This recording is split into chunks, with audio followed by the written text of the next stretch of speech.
ఒక వ్యక్తి అకస్మాత్తుగా ఒక నిరాశ్రాయుడైన వ్యక్తి మెడకు కత్తి పెట్టి దేవుడికి ప్రార్థించి నాకు ఒక బర్గర్ ను రప్పించు అని బెదిరిస్తాడు. వెంటనే ఆ నిరాశ్రాయుడి తలపై ఒక బర్గర్ ప్రత్యక్షమవుతుంది.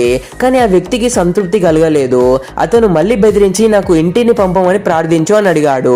ఆశ్చర్యంగా మరుక్షణమే ఆ వ్యక్తి నిరాశ్రాయుడిపై స్వారీ చేస్తూ ఆకాశంలోకి ఎగిరిపోయాడు. ఈ ప్రపంచంలో దేవుణ్ణి విశ్వసించే ప్రజలు ప్రార్థిస్తే ఏదైనా సాధించగలరు. దీనివల్ల వారు ఇతరులకు బానిసలాగా మారారు. కష్టం లేకుండా ఏమైనా దొరుకుతుందా? త్వరలోనే ఈ ప్రపంచం అల్లకల్లోలంగా మారింది.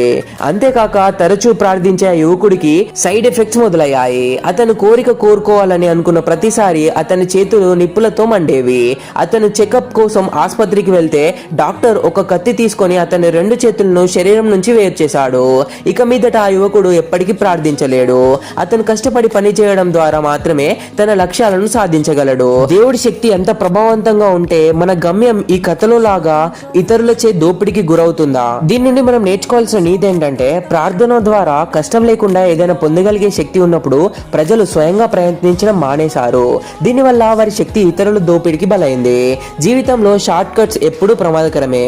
నీ బలం లేదా సామర్థ్యం సులభంగా లభిస్తే నువ్వు ఇతరులకు కోరికలు తీర్చే సాధనంలా మారే ప్రమాదం ఉంది. కష్టపడి సంపాదించిన దానికే నిజమైన విలువ ఉంటుంది.